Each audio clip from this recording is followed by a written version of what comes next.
thank the praise and worship team today. It's excellent. Praise and worship. Our message today is out of Philippians chapter 4, verse 6. And the message is called Overcoming Anxiety.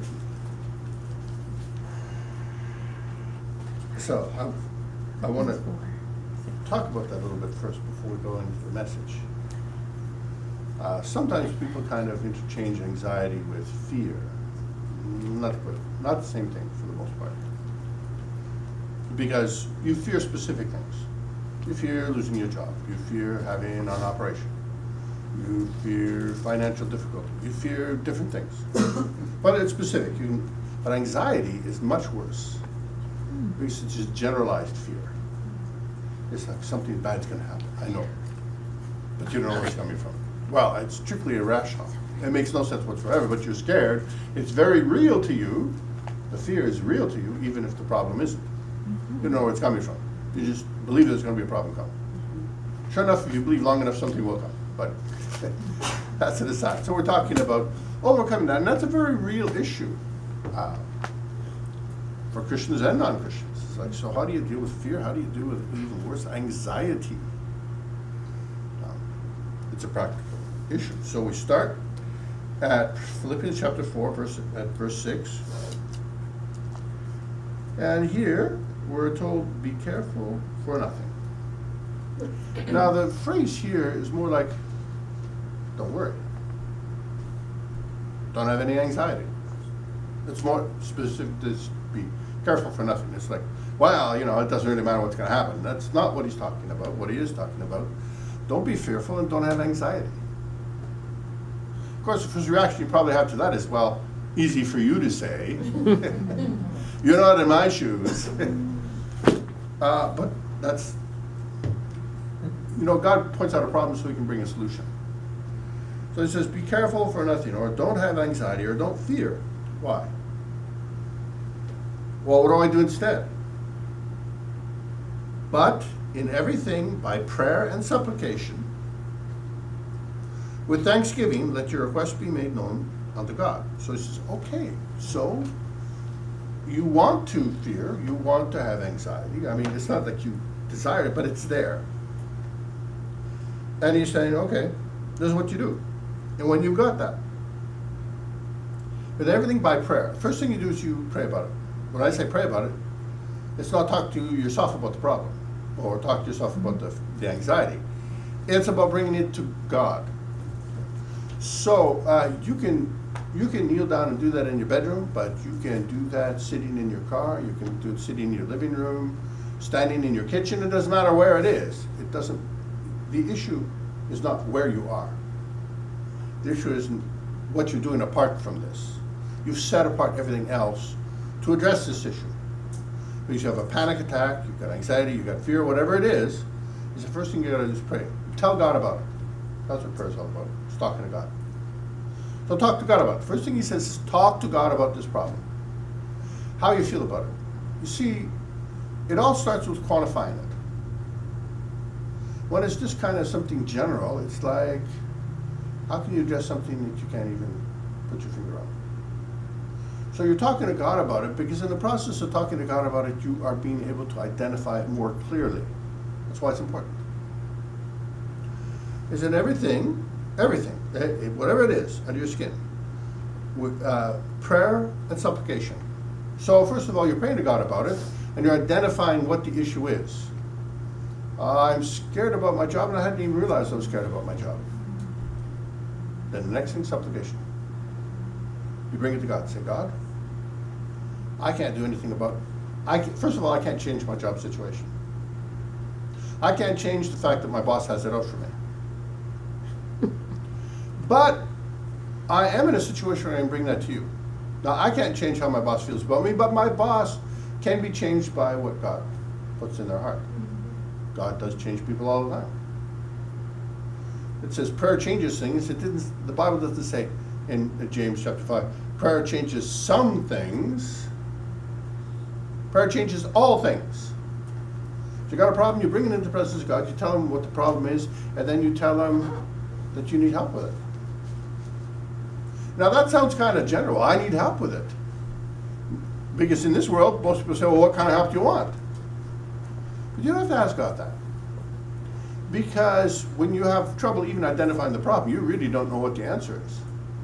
But God knows what the answer is.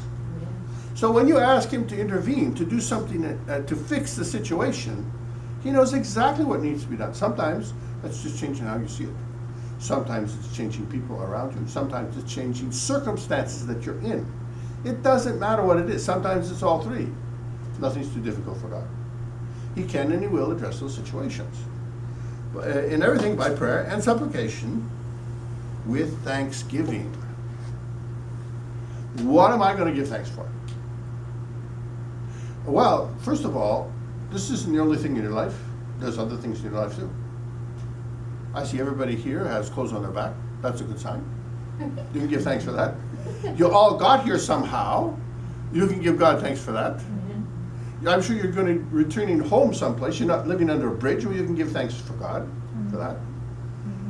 For most of you have some sort of income one way or the other. Well, you can thank God for that. There's always things to thank God for. But the thing that's so easiest to forget that you want to thank God for is that problem.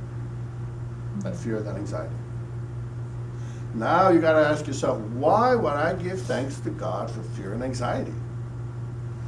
And the answer is, well, first of all, he brought it to your attention. And he brought it to your attention so that he could fix it for you. Because he actually wants to fix your problem. So, we have to give thanks for the problem because it's going to draw me closer to God and it's going to solve something that's under my skin. It's a twofer. All for the same price. So in everything by prayer and supplication, with thanksgiving, let your requests be made known unto God. He wants to hear what you want. I told him last week, so what? When you're a child and you want something, you don't ask just once and then forget about it. You keep asking as a child until you get what you're asking for, or you really get shut down. But the point is, you keep asking. So why would I keep asking? Because it builds faith. You know that God is hearing you. You know that, but you know what? If you just ask once and you forget about it, it's like, well, I guess it's not very important to you, is it? If you keep asking, it's important. God knows it, the world knows it. It builds your faith. Let your request be made known unto God. So after all of this, what happens? Verse 7. And the peace of God. Is there other kinds of peace? Yeah, there's peace that we have. Sometimes when we do something nasty and we get a dig in, oh, we feel good about that. Just a peace. I got him back. But that doesn't last very long. As we all know, when it's peace because we just got an answer that we wanted, even if it's a bad one, it's the answer that I wanted. And then I try to figure out how to fix it afterwards. But the peace of God is totally different because it's a peace that goes right down into your soul. The peace of God which passes all understanding. And that's the nature of the peace of God. It's like you can't understand it. You can have all kinds of things going on around you, and in the midst of all of this, God gives you peace. I think the other day, Alfie and I were reading about Paul in prison. He was chained between two guys in prison, and he was sleeping. Now you're in prison, you're chained up to two different guys, and you're sleeping? That tells me he's in a good place spiritually. And an angel has to come and kick him in the side and say, wake up! You're getting out of here. That tells me he's really in a good place. He's sleeping, and this isn't a fake sleep, this is a real sleep. He's sleeping, he's resting in the Lord. Another good example is Noah. He was sleeping in the ship too. And I said, wake up! What are you doing? This ship is sinking and you're sleeping. Because even in the midst of all of that storm, he knew who God was. And he knew he was in God's hands. He could sleep. So, the whole idea is the peace of God does pass all understanding. You can't understand. They couldn't understand this person. In fact, neither one of those two people could probably understand why they're able to sleep like that. Except for the fact that they trust God. They know it's all going to be okay. The peace of God which passes all understanding shall do what? It shall keep your hearts and your minds through Christ Jesus. He said hearts and minds.